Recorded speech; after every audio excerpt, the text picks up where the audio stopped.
ब्रह्मा जी ने सृष्टि का रचन कर दिया।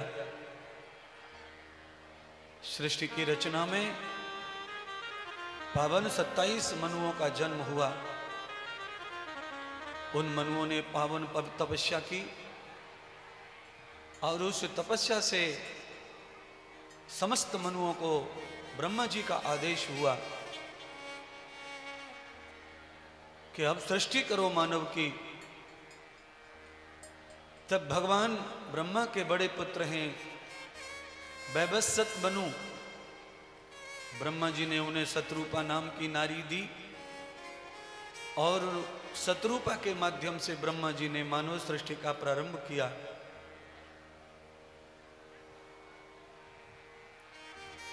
शत्रुपा जी ने मैथुन की सृष्टि में पुत्र और पुत्रियों को जन्म दिया। शत्रुपा के गर्भ से पहले 3 पुत्रियां पैदा हुई, आकृति, प्रसूति और देवहूति। दूसरे मनुओं के पुत्रों के साथ उनका विवाह हो गया। आकृति जी का विवाह महर्षि मरीच के साथ हुआ। देवहूति का विवाह महर्षि कर्दम के साथ हुआ और प्रसूति का विवाह दक्ष प्रजापति के साथ हुआ। आकृति के यहां पर वंश की वृद्धि हुई, उनके यहां अनेक पुत्र हुए। देवहूति के घर में कन्याओं ने जन्म लिया। लगातार 9 कन्याएं पैदा हुई तो देवहूति माता बड़ी नाराज हो गई। कई कन्याओं के जन्म लेने के बाद जब पुत्र नहीं हुआ तो महर्षि कर्दम ने अपनी पत्नी को समझाया, देवी पुत्र और पुत्री में कोई अंतर मत समझो। परमात्मा ने भाग्य अनुसार जो लक्ष्मी दी है उसमें स्तुति और संतोष करो।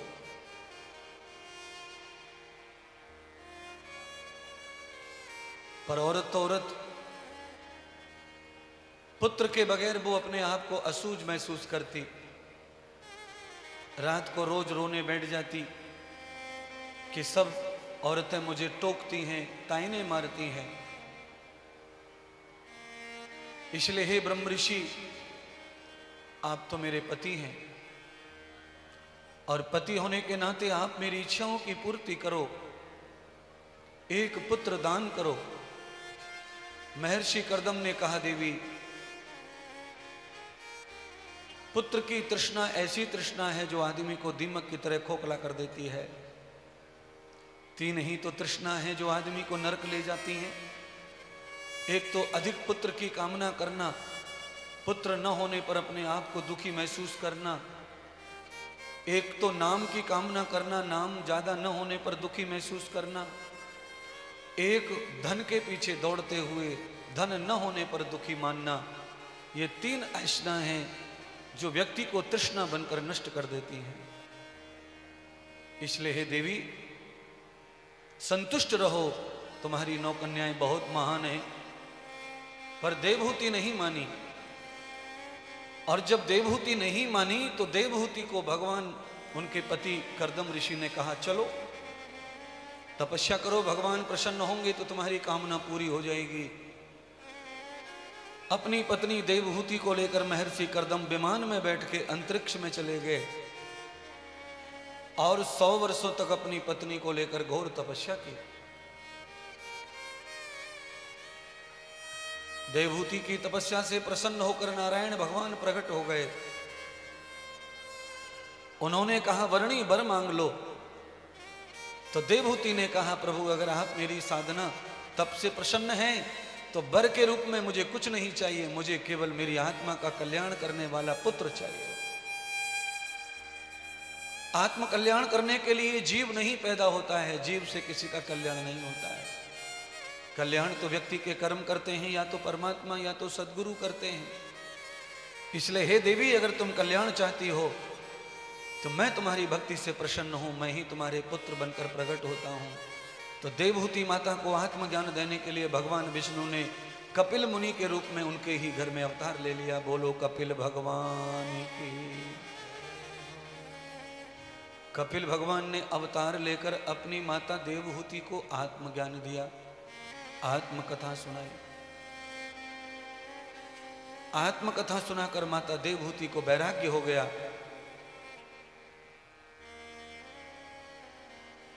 देवहूति की जो 9 कन्याएं थी उनका ब्रह्म ऋषियों के साथ विवाह हुआ। सब कन्याएं ब्रह्म ऋषियों को विवाह कर दी गईं। 9 कन्याओं में से सबसे छोटी कन्या अनुसुईया नाम था जिनका, उन्हें महर्षि अत्रि मुनि के साथ विवाह किया गया। अत्रि मुनि के पास में रहने के लिए घर नहीं था, वो तो गूलर के पेड़ के नीचे ही साधना करते थे, उदंबर के पेड़ के नीचे रहते थे। अनुसुईया को नवविवाहिता बना करके जब विदा करके ले गए तो पेड़ के नीचे जाकर बिठा दिया नर्मदा के तट पर। कहा, देवी यही तुम्हारा ससुराल है, यही तुम्हारा महल है,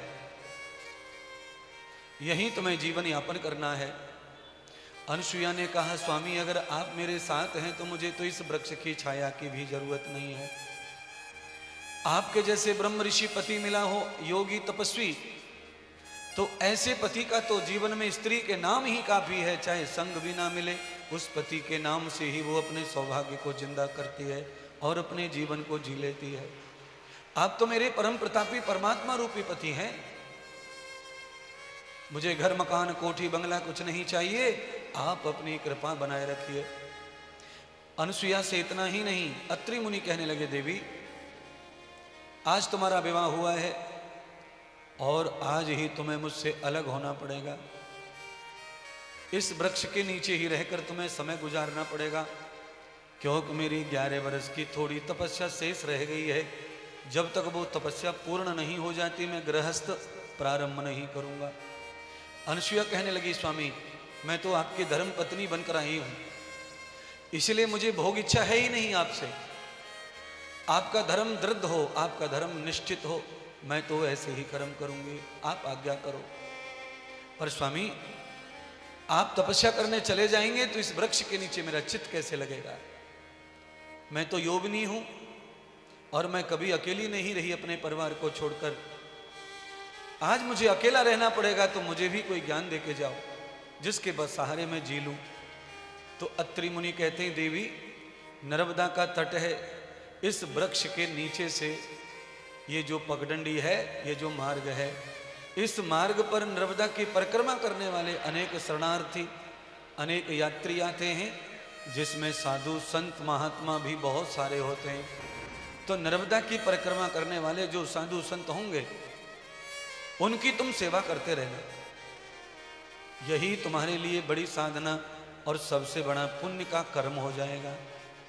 इसी से तुम्हारे सब मनोरथ और सब संकल्प पूरे हो जाएंगे। अनुसुईया माता ने भंडारा खोल दिया, पेड़ के नीचे भंडारा चालू कर दिया।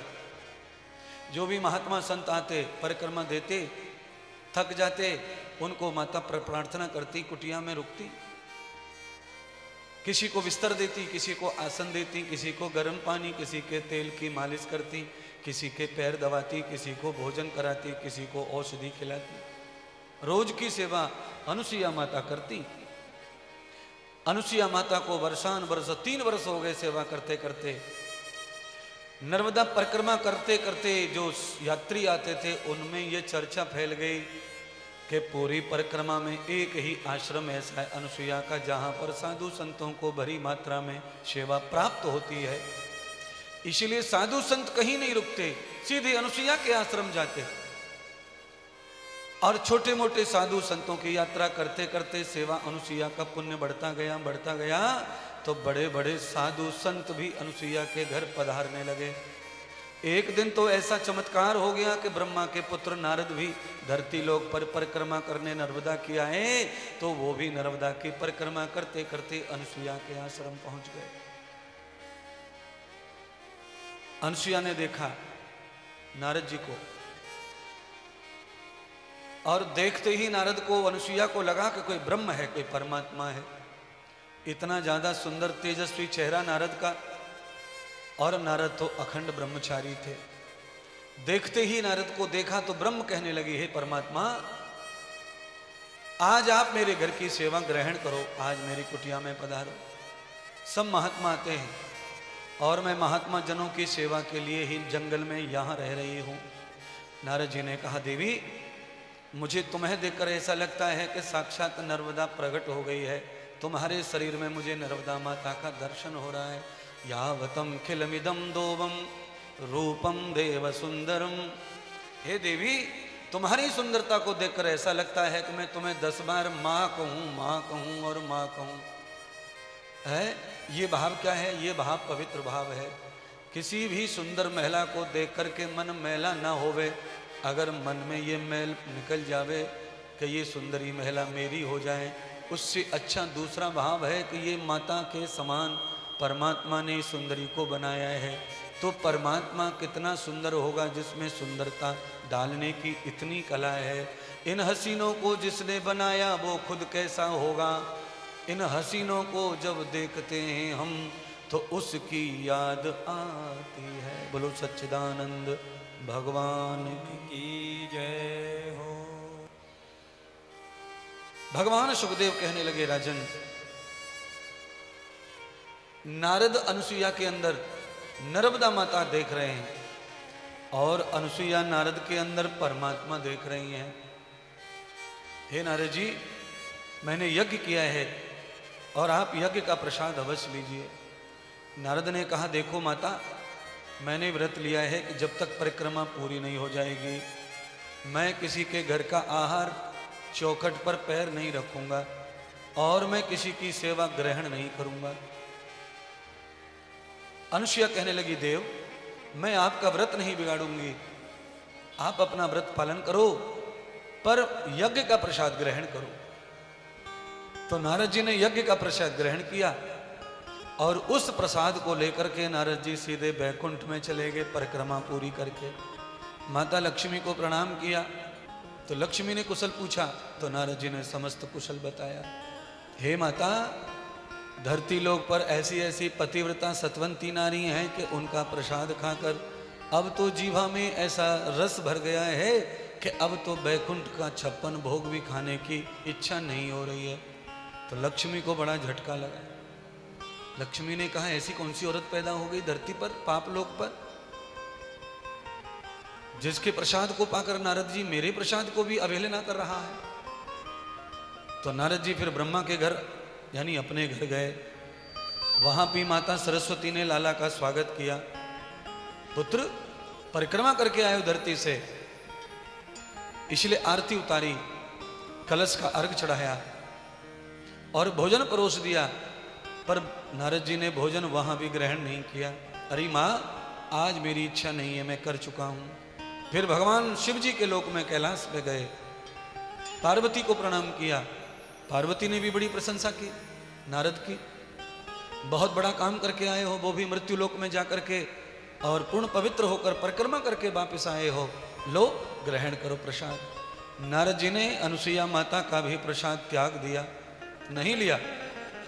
शाम को फिर माता लक्ष्मी के घर प्रणाम करने के लिए गए। लक्ष्मी ने कहा, पुत्र, सुबह नहीं खाया था, अब तो भोजन करो, मैंने कब से तुम्हें भोजन नहीं कराया है। तुम तो मेरे मानस पुत्र हो और तुम मेरा भोजन नहीं कर रहे हो तो मुझे बुरा लगता है। आज तो नारद ने कहा, माता, जब से धरती से आया हूं अनुसुईया नाम की उस स्त्री का प्रसाद लेकर, तीनों लोकों में मुझे तीनों देवी तुम्हारा प्रसाद अब भाता नहीं है, तुम्हारे प्रसाद की इच्छा ही नहीं होती है। चिढ़ गई माता लक्ष्मी, और जब माता लक्ष्मी चिढ़ गई तो नारद ने और घी में, आग में घी डाल दिया और चढ़ा दिया। अरे माता लक्ष्मी, तुम्हें क्या बताऊं, धरती लोक पर तो तुम्हारी अब कोई वैल्यू नहीं रही है। माता पार्वती, माता सरस्वती और माता लक्ष्मी, धरती लोक पर अब तुम्हें कोई पूज नहीं रहा है। धरती पर तो केवल अनुसुईया की जय जयकार हो रही है। सब साधु महात्मा अनुसुईया की जय जयकार कर रहे हैं। अब तो महाराज चिढ़ गई लक्ष्मी।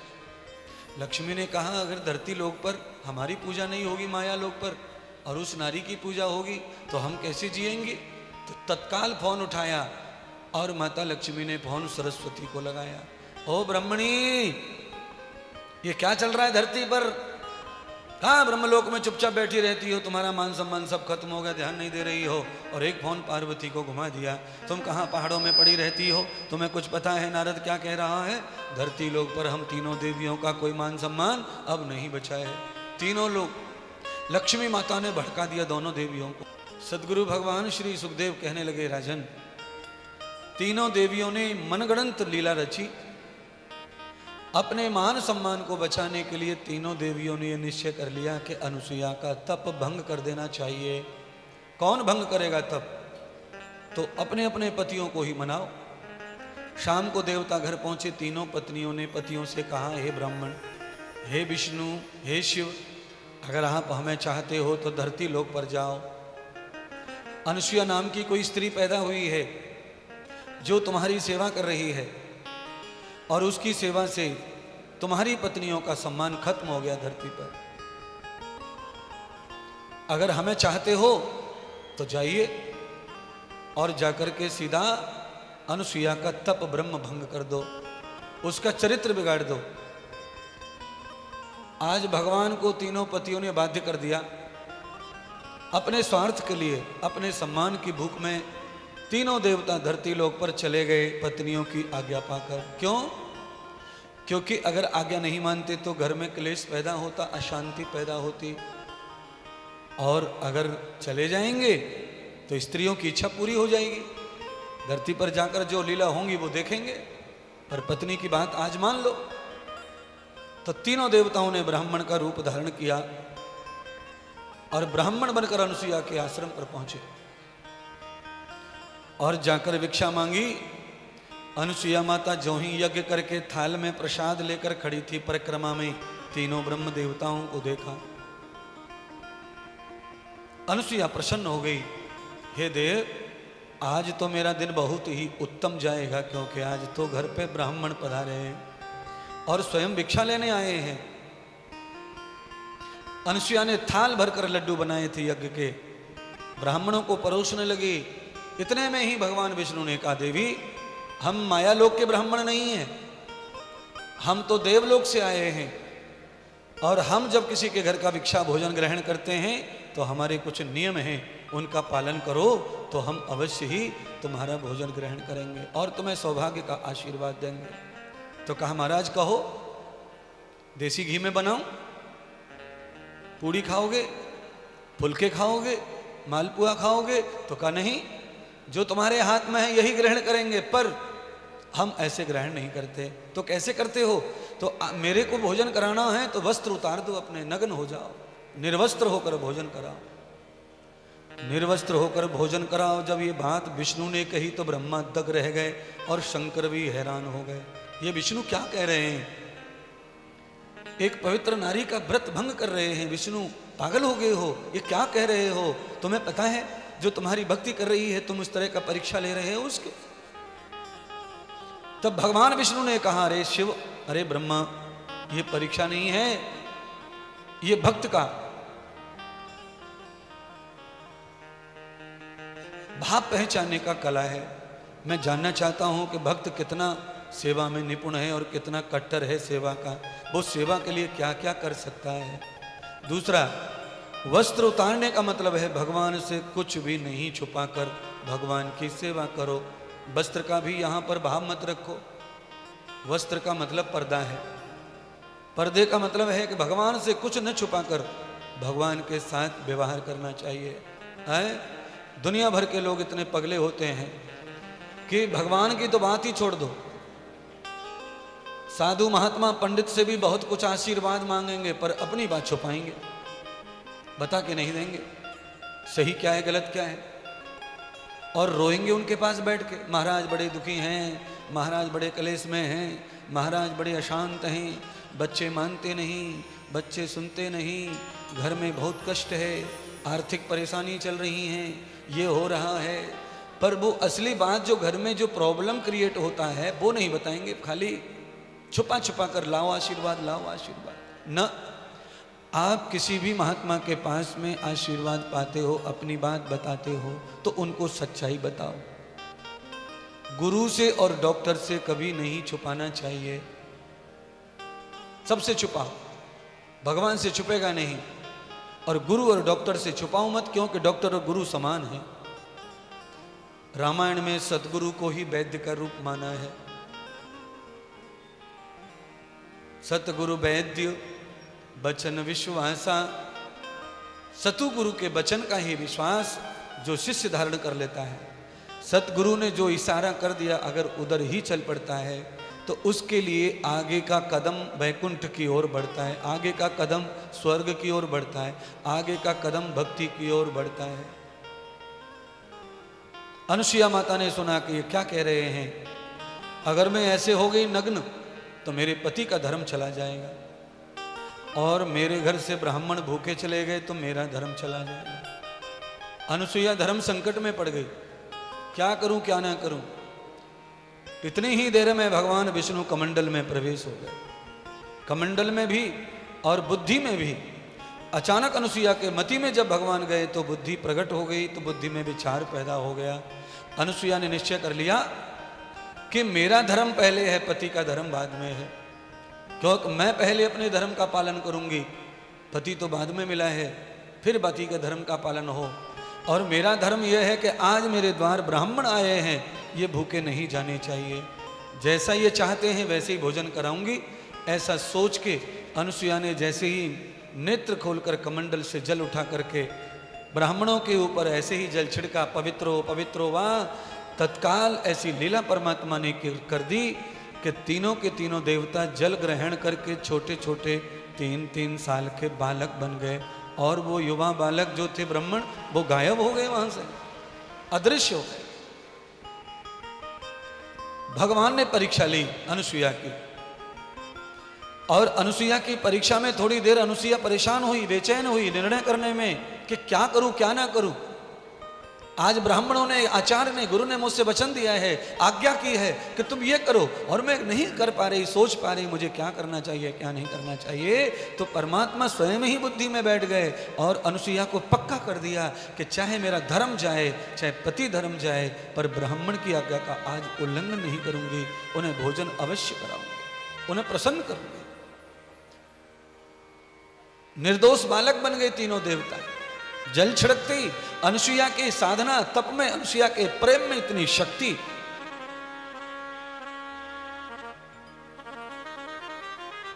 अनुसुईया ने नेत्र खोले, देखा ब्राह्मण कहां चले गए। अनुसुईया दुखी हो गई, आज मैंने ब्राह्मणों को भोजन कराने में विलंब कर दिया, ब्राह्मण चले गए, अब तो मेरा धर्म चला गया, मेरे यज्ञ का क्या फायदा हुआ। महात्मा संत ब्राह्मण ही नाराज होके जाएंगे तो यज्ञ करने से फल यजमान को नहीं मिलता।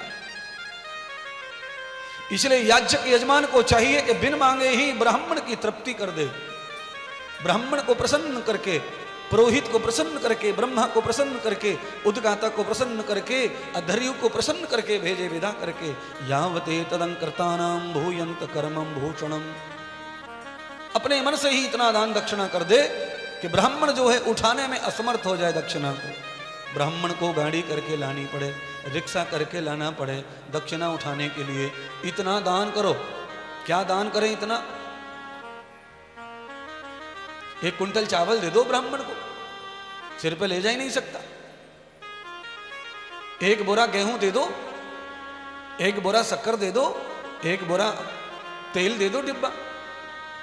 कम पैसे में ज्यादा दक्षिणा, ब्राह्मण को गाड़ी करनी ही पड़ेगी। और सबके ऊपर थोड़ा थोड़ा द्रविण, थोड़ा थोड़ा दक्षिणा रख दो। ब्राह्मण तृप्त होके जाना चाहिए। ब्राह्मण याज्य कर्म करता है, पुरोहित कर्म करता है, उदर्यु कर्म करता है, ब्रह्मा का आचार्य का कर्म करता है, तो उसका परिवार आपकी तरह ही संपूर्ण साधनों से युक्त होना चाहिए। ब्राह्मण बेचारा इतना कर्म करता है, फिर भी उसके घर में साधनों की अपार कमी होती है। क्यों? यजमान भी पूरा नहीं करते और ब्राह्मण भी संतुष्टि से काम नहीं करता, उसमें भी लालच होता है। इसीलिए ब्राह्मण में लालच नहीं होना चाहिए और यजमान दानी होना चाहिए। दोनों तरफ से जब याज्ञिक कर्म सफल होता है तो क्या होता है? फिर आगे की कथा सुनिए तब समझ में आएगा। अनुसुईया माता ने देखा ब्राह्मण तो चले गए, आज का दिन तो खराब हो गया। पर जैसे ही नजर नीचे की ओर गई तो देखा 3 बच्चे रुदन कर रहे हैं, रो रहे हैं। अनुसुईया ने कहा ऐसी कौन सी बजमारी औरत है, तो तीनों के तीनों बच्चों को अनाथ करके छोड़ के भाग गई है मेरे द्वार पर। बहुत देर आवाज लगाई, अरे किसके बच्चे हैं, ले जाओ ले जाओ ले जाओ। कोई नहीं आया। बच्चे रोते चले जा रहे हैं, बच्चे रोते चले जा रहे हैं। और बच्चे जब रोने लगे तो अनुसुईया सोचने लगी इनका कोई नहीं है और मुझे भी बालक नहीं है। तो अनुसुईया माता ने तीनों बालकों को गोद में उठाकर अंदर कुटिया में रख लिया। जैसे ही अनुसुईया अंदर गई तो अनुसुईया सोचने लगी 3 ब्राह्मण सुबह आए थे और ये बालक भी 3 है, तो इन छोटे बच्चों में ही मैं क्यों ना उन ब्राह्मणों को देख लूं कि यही वो ब्राह्मण होंगे। अनुसुईया ने कुटिया का दरवाजा बंद कर लिया और ब्राह्मणों ने जो डिमांड की थी कि नग्न होकर भोजन कराओ, अनुसुईया ने सारे वस्त्र निकाल दिए और जैसे ही वस्त्र निकाले बालकों को एक एक करके गोद में रखने लगी। ऐसी भगवान ने लीला कर दी कि आंचल में से दूध के फुब्बारे मचने लगे।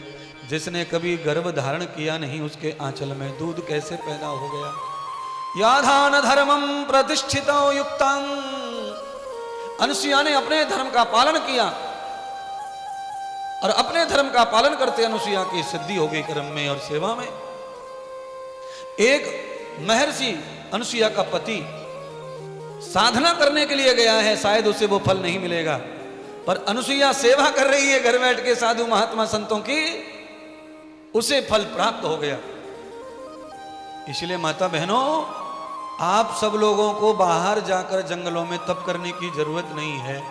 आपको घर में रह करके देवताओं की, बूढ़े बड़ों की, घर के बुजुर्गों की और आने जाने वाले महात्मा संत गुरुजनों की इच्छा अनुसार सेवा करो, सेवा करो। घर बैठे ही संपूर्ण फल प्राप्त हो जाएगा, सारी कामना पूरी हो जाएंगी। पर यह ध्यान रखो कि साधु अपने घर से नाराज ना जाए, अपने घर से कोई आया हुआ नाराज ना जाए। अपनी सेवा में रुचि रखो, कभी मत घबराओ सेवा से और अतिथि से। कुछ माताओं को बहुत क्लेश हो जाता है, कोई मेहमान घर में आ जाए तो अरे मुझे जाना था ये और आ गया, अब पानी पिलाओ, चाय बनाओ, काम जाएगा, समय जाएगा। मुंह सकोड़ लेती हैं, माथे पे शरबत डाल लेती हैं। ऐसी माताओं के घर में क्लेश पैदा हो जाता है, ऐसी माताओं के घर में शांति छिन जाती है, ऐसी माताओं के घर में देवता प्रसन्न होकर नहीं रहते और वो रुष्ट हो जाते हैं। और देवता जब रुष्ट होते हैं तो धीरे धीरे दुकान बंद होती है, फिर मकान बिकता है, फिर प्लॉट बिकता है, फिर जीवन बिकता है। तो जिनकी चलती हुई फैक्ट्रियां बिक गईं, जिनकी दुकान बंद हो गई, व्यापार बंद हो गए, पहले बल्ले बल्ले हो रही थी अब लल्ले लल्ले हो रही है, ये क्या हो गया अचानक, ये कैसे हो गया। ऐसे ऐसे माथा मत फोड़ो, पंडित जी के पास कुछ नहीं रखा है देने के लिए तुम्हारे व्यापार को। अपनी गलतियां ढूंढो, अपने प्रॉब्लम ढूंढो, अपना क्लेश ढूंढो, कहां तुमने गलती कर दी। ये दुकान इतनी जोर से दौड़ रही थी, ये कैसे ब्रेक हो गई, इसको तुम्हें ढूंढना पड़ेगा, तुमने कहां पाप किया है, कहां गलती की है। दुकान पर आया हुआ भिखारी वापस जाना नहीं चाहिए, घर आया हुआ भिखारी वापस जाना नहीं चाहिए, द्वार पर आई हुई गाया बिना भूखे बिना खाए नहीं जानी चाहिए, दरवाजे पर आया हुआ महात्मा साधु संतुष्ट होकर जाना चाहिए। फिर देखो तुम्हारी छोटी सी दुकान कैसे देखते देखते बड़ा शोरूम बन जाती है। अगर ये सब नहीं करोगे तो देखते देखते शोरूम जड़ से मिट जाएगा, आपको पता ही नहीं चलेगा कब दुकान बंद हो गई। कितने लोगों के साथ ऐसा हो चुका है, दुकान बंद पड़ी है, जोर से चलती थी अब खत्म हो गया मामला, लाखों रुपए रोज आते थे अब 1000 नहीं आते। ये क्यों हो गया? क्योंकि दान कभी नहीं किया, धन को शुद्ध कभी नहीं किया। किराने की दुकान में गुड़ रखा था, गुड़ में चींटा हो गए, दवाई डाल के चींटा मार दिए, पर दान कभी नहीं किया। आटा ले जाकर चींटी को चुकाया नहीं, गुड़ खाने चींटा आया, दवा दे दी और मार दिया, दुकान बंद होगी गारंटी से। अब तो सब बनिया घबरा रहे हैं पांडाल में, महाराज हमने तो ये कर दिया, आप क्या कह रहे हो, हमारी भी बंद होगी क्या, हमारी भी बंद होगी, होगी होगी होगी बंद। क्यों? तुम्हारी कमाई में सबका हक होता है। किस किस का हक होता है? सुनो, कम से कम 3 का हक होता है। मातृ देवो भव, पितृ देवो भव, आचार्यो देवो भव। कम से कम इनका अधिकार तुम्हारी कमाई पे है। क्यों? तुम आज जो कुछ भी अक्षर जानते हो, आ आ ई पढ़ा लिखी, ये सब ऋषियों का ऋण है, ऋषियों का ऋण चुकाओ। आज तुम्हें जो शरीर प्राप्त हुआ है ये तुम्हारे पितरों का ऋण है, इसे चुकाओ। और जो तुम हवा पानी आकाश से आनंद ले रहे हो, श्वास ले रहे हो, ये देवताओं का ऋण है, इसे चुकाओ। देव ऋण चुकाओ, ऋषि ऋण चुकाओ और पितृ ऋण चुकाओ। चुका नहीं रहे इसीलिए ज्यादा ऋणी होने पर क्या होता है, छापा पड़ता है, बैंक आती है, दुकान को सील कर देती है, व्यापार को सील कर देती है। अरे यार बताया तो करो, जानकार लोग बैठे यहाँ, महाराज बोला कर ना, महाराज कुछ तो बोलो। सही कह रहे महाराज, बैंक का लेन नहीं चुकाया, बैंक के हफ्ते नहीं भरे तो गाड़ी को पकड़ के खींच के ले जाते, कार को, मोटरसाइकिल को, सबको। इसीलिए बराबर हफ्ते भरने चाहिए, नहीं तो घर पे लॉक डाल देंगे, दुकान पे भी लॉक डाल के चले जाएंगे, सील ठोक जाएंगे। कुल मिलाकर तुम्हारी उन्नति पे सील भगवान लगा देंगे। अगर तुमने ऋण नहीं चुकाया तो भगवान का, पितरों का, देवताओं का, ऋषियों का। कैसे चुकाए महाराज, आज्ञा करो। जो भूल हो गई सो हो गई, अब भूल नहीं करेंगे। है क्षिपजल पावक, ये जड़ देवता हैं, इनका सबसे भारी ऋण है। जिस पृथ्वी पर तुम रहते हो भारी ऋण है इसका। जिस सूर्य से तुम औषधि पा रहे हो, हड्डियों की मजबूती पा रहे हो, विटामिन डी पा रहे हो, वो बहुत ऋणी है, बहुत ऋण चढ़ा रहा है। हवा प्राणवायु है, ऋण चढ़ा रही है। जल का आनंद लेते हो, जीवन बचाते हो, ऋण चढ़ा रहा है। कैसे चुकेगा महाराज? तो कहा अग्नये स्वाहा इदम अग्नये इदन्न ममः, सोमाय स्वाहा इदम सोमाय इदन्न ममः, प्रजापतये स्वाहा इदम प्रजापतये इदन्न ममः, ओम पृथिव्याम स्वाहा इदम पृथिव्याम इदन्न ममः। ये पृथ्वी माता, ये सब ग्रहण करो, ये सब आपका है, मेरा नहीं। हे सूर्य देवता ग्रहण करो, ये आपका है, मेरा नहीं। हे पृथ्वी माता ग्रहण करो, मेरा नहीं। हे अग्निदेव ग्रहण करो, मेरा नहीं। मेरा तो कुछ नहीं, सब आपका है, ग्रहण करो। इदं नमः, इदं नमः, इदं नमः। ये मेरा नहीं है, ये मेरा नहीं है। ऐसा रोज जो यज्ञ कर कर भोजन करते हैं, उसे भगवान कृष्ण क्या कहते हैं गीता में? वही मेरा भक्त है, वही मेरा भक्त है। और उसका धन बढ़ेगा, उसका मन बढ़ेगा, उसका तन बढ़ेगा, वो कभी रोगी नहीं बनेगा, अशांत नहीं होगा और कभी गरीब नहीं होगा।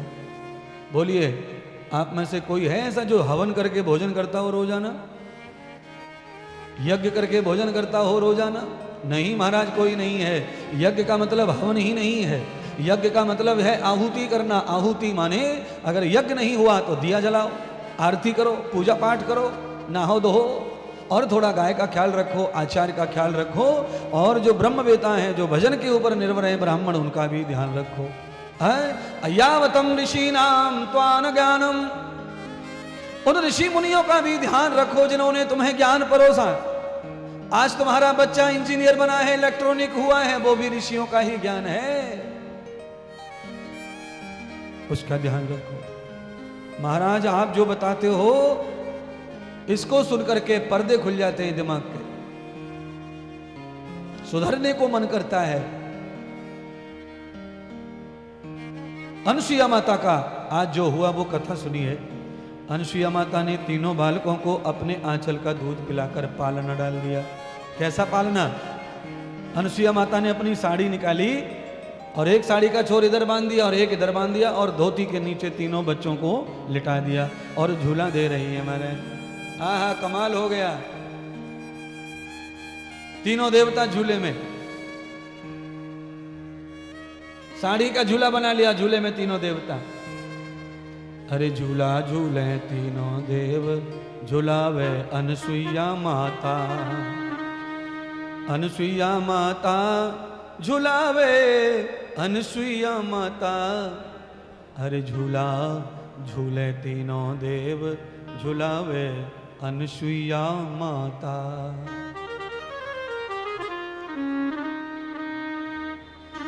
आगे पीछे हो गया भैया, स्वर नहीं मिल रहा। तुम्हारा अलग है भैया शामिल, ये हमारा अलग हो गया सेटिंग।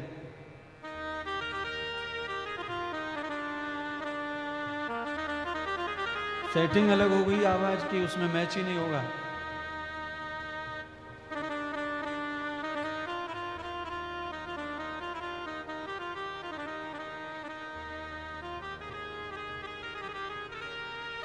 बोलो सच्चे दरबार की जय हो। कथा में आनंद आ रहा है, आपके चेहरे से समझ आ जाता है मुझे कि गाना चाहिए कि कथा चाहिए। तो इस समय लग रहा है कि कथा ही चले।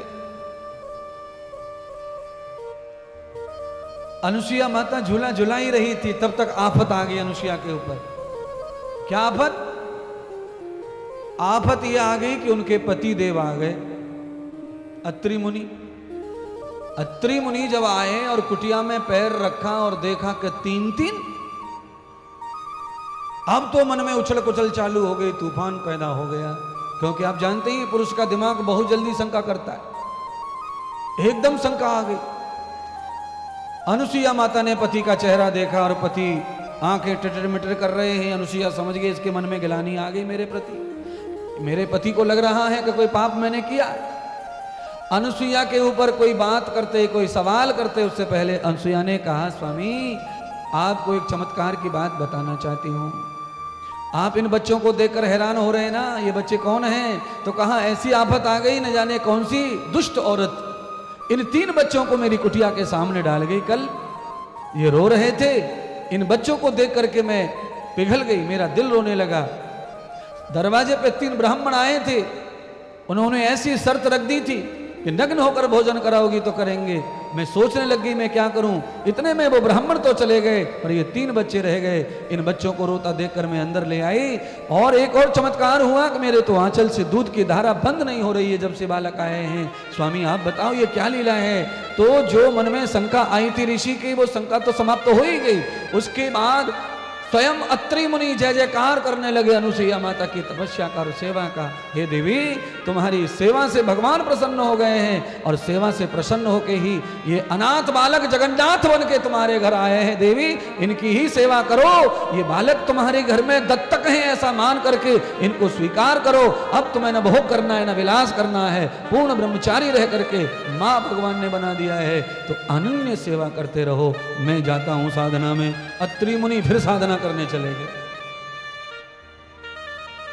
तीसरा दिन आया, अत्रि मुनि चले गए। अनुसुईया को लगा बालकों के सारे जिंदगी अब गुजर जाएगी, पर तीसरे दिन आए, खटपट चालू हो गई। 3 दिन बीते नहीं कि अनुसुईया माता के यहां नारद तीनों लक्ष्मी सरस्वती पार्वती को लेके पहुंच गए। तीनों देवियां ढूंढती फिर रही हैं पति देव को। श्रवण कुमार जी पति गायब हो गए तीनों देवियों के, 3 दिन हो गए लौट के नहीं आ रहे। लक्ष्मी को चैन नहीं पड़ रहा, पार्वती को चैन नहीं पड़ रहा, और सरस्वती बूढ़ी बड़ी हैं उनको भी अब परेशानी हो रही है। न जाने मेरो सफेद दाढ़ी वालों कहाँ रोटी खा रहे होगो, कहाँ सो रहे होगो। बूढ़े बड़े ब्राह्मण क्या करें, कहाँ जाएं? हमने बड़ी गलती कर दी, लक्ष्मी की बातों में आके अपने पतियों को घर से बाहर भेज दिया, वो भी धरती लोक पर। और जो धरती लोक पर एक बार आ जाता है फिर वो यहां से जाना चाहता। तीनों देवियों को झटपट हो गई महाराज, अब क्या करें, किसको बताएं घर की बात? और ऐसी बात जिसे बताकर अपमान होगा। स्वयं पत्नियों ने पतियों को निकाल दिया घर से, कैसे बताएं? नारद को सब मालूम था, नारद ने बता दिया। देवी तीनों देवता अनुसुईया माता के घर में बालक बन गए। जिस देवी का मैं प्रसाद लेके आया था उसी देवी के घर हैं वो। वहां कैसे पहुंचे? तो कहा तुमने उन देवियों का तप जप भंग करने की कोशिश की, उस देवी की तपस्या से तुम्हारे देवता बालक बन गए हैं। अब क्या होगा? नारद मुनि हमें ले चलो, हमारे पति हमें वापस करवाओ। नारद जी वचन देकर आए थे, देवी एक दिन तुम्हारे घर भोजन करने अवश्य आऊंगा। आज नारद जी वचन पूरा करने पहुंचे तीनों देवियों को लेकर। अनुसुईया ने नारद को देखा, प्रसन्न हो गई। हे मुनिवर आप वचन के बड़े सच्चे हैं, आइए बैठिए, प्रसाद ग्रहण करिए। आसन डाल दिया, नारद बैठ गए। अनुसुईया ने पूछा ये तीनों देवियां कौन हैं? तो कहा ये तीनों मेरी माताएं हैं। अनुसुईया कहने लगी मेरा तो बड़ा भाग्य है, आज तो मेरा दिन, मेरा घर सब पवित्र हो गया। आप संत के साथ साथ संत की माता को भी मैंने देख लिया। आओ देवियों आप भी ग्रहण करो। नारद मुनि ने आंख मिचका दी तीनों देवियों को, कहा आन मत जाना अंदर कुटिया में। अगर तुम आ गई और भोजन करने बैठ गई तो फिर तुम्हारा मनोकामना पूरी होने वाली नहीं है। व्रत करो व्रत, भूखी रहो भूखी, उपासा करो उपासा। भूखी रहोगी तो ये सब मान लेगी देवी। चरण पकड़ लो देवी के चरण। श्रवण कुमार जी कथा सुन रहे हैं क्या? सुन रहे हैं? समझ में आ रही है? आ रही है। तीनों देवियां, नारद कह रहे हैं चरण पकड़ लो चरण। लक्ष्मी जगत जननी, पार्वती जगत माता, सरस्वती सारे जगत की माता, तीनों देवियां चरणों में गिर पड़ी अनुसुईया माता के। अब पतिव्रता नारी और लक्ष्मी में अंतर देख लो। धरती पर नारी एक व्रत धारण करती है, वो पार्वती से बड़ी, सरस्वती से बड़ी, लक्ष्मी से बड़ी मानी जाती है। तीनों देवियां दंडवत प्रमाण कर रही हैं, महाराज माफ कर दो, गलती हो गई, माफ कर दो, गलती हो गई, पति वापस कर दो, पति वापस कर दो, पति वापस कर दो, पति। अनुसुईया बोली पति हुआ कि कमंडल हुआ? पति का मैंने लिया है सो वापस कर दूं, मेरे को क्या पता कौन सा पति तेरा, कहां है पति? अरे कौन हो तुम, क्यों माफी मांग रही हो, क्या हुआ है अपराध? तब नारद ने सारी कथा सुनाई अनुसुईया को। 3 देवता तुम्हारे घर आए थे ना परसों भिक्षा लेने के लिए, ब्राह्मण बनकर, वो ब्रह्मा विष्णु महेश, ये माता पार्वती लक्ष्मी सरस्वती। मैंने आपका प्रसाद जब ऊपर जाकर खाया तो मैंने आपकी प्रशंसा की, उससे ये तीनों चिढ़ गई, जल गई तुमसे, तुम्हारा तप भंग करने के लिए ऐसी लीला इन्होंने की। अब तो थर थर कांपे लक्ष्मी। सरस्वती ने कहा अनुसुईया से, देवी मैंने कछु ना कर, भैया ने कान भर दिए मेरे, तो याने सिखायो मोको। अब लक्ष्मी घबरावे कि अनुसुईया कहीं मेरे ऊपर जल ना छिड़क दे, कहूं मैं कबूतर ना बन जाऊं। सरस्वती अलग डरे, कबूतर ना बन जाऊं, क्योंकि सारा खेल उस जल में था, तपस्या उस कमंडल में थी। अनुसुईया कहने लगी, देवियों पति से अलग रहना कैसा होता है ये मुझसे ज्यादा कोई नहीं जानता, इसीलिए तुम्हें पति से दूर होकर जो पीड़ा हो रही है, क्योंकि तुम तो पति भोगनी हो, तुमने तो पति का साथ किया है, पति का आनंद लिया है, इसलिए तुम्हें ज्यादा तीव्रता से तड़प हो रही है। मैं तुम्हारे पति को वापस कर दूंगी, पर मुझे पता ही नहीं है कि तुम्हारे पति हैं कहाँ। तब नारद ने कहा कि जो पालने में हैं यही ब्रह्मा विष्णु महेश हैं, आपके जल डालने से ये बालक बन गए हैं, इसलिए हे माता श्री एक बार और अपनी कृपा कर दो, कमंडल का जल डाल दो, ये फिर अपने स्वरूप में आ जाएं। तो अनुसुईया माता ने तीनों देवियों के लिए एक बार जल छिड़क दिया। पालने में तीनों देवता ब्रह्मा विष्णु महेश अपने स्वरूप में प्रकट हो गए और तीनों पत्नियों को देखा। देवता बड़े खुश, आज पत्नियां सरेंडर कर रही हैं, भगवान को बड़ा आनंद आ रहा है कि आज बड़ा गर्भ कम हुआ इनका, आज घमंड टूट गया। इतनी देर में लक्ष्मी ने हाथ पकड़ लिया नारायण का, अब चलो 3 दिन है मोकू, 3 दिन से अकेली तड़प रही हूं, न रोटी न पानी न बिस्तर न सोना न जगना, चलो जल्दी से घर। ब्रह्मा की पत्नी सरस्वती ने कहा बाबा तुम चलो, बूढ़े ही सही पर अपन बोल बतराले में मन कट जाए, रात दिन कट जाए, अकेली परेशान हूं। शिव जी कहने लगे देवी कैलाश पे तुम्हारे बगैर क्या है? पार्वती कहा महाराज मेरे बगैर सब है, पर आपके बगैर कैलाश पे कुछ नहीं है, जल्दी चलो। तीनों देवता जाने लगे तो अनुसुईया माता रोने लग गई। क्यों? अनुसुईया ने बच्चों में पुत्र मोह कर लिया और पुत्र मोह के कारण रोने लगी। अब जब रोने लगी तो यहां कथा कह रही है कि हर सास के साथ ऐसा ही हो रहा है, जैसे बहू आती है और आते ही 10-15 दिन में पति को लेकर बेटे को लेकर चली जाती है, सास अकेली ठन ठन गोपाल रह जाती है घर में, रोने के सिवाय सास के पास कुछ नहीं है। तीनों देवियां लेके चली, भगवंत रोने लगी अनुसुईया, तीनों देवता लौटे, अरे मां रो मत, तुमने अपना व्रत और धर्म का पालन किया है, इसलिए आज ब्रह्मा विष्णु महेश एक रूप में ब्रह्मा विष्णु के रूप में अपने घर जा रहे हैं, पर पुत्र रूप में हे अनुसुईया तेरे ही गर्भ से अवतार लेंगे हम तेरी तृप्ति के लिए। तीनों देवता माता अनुसुईया के गर्भ में प्रवेश हो गए और श्री दत्त भगवान के रूप में प्रकट होकर के पूर्णमासी के चांद में बाहर आ गए। बोलिए श्री दिगंबर दत्त भगवान की। हाथ जोड़ के गुरुर ब्रह्मा गुरुर विष्णु गुरुर्देव महेश्वर गुरुर साक्षात् परम ब्रह्म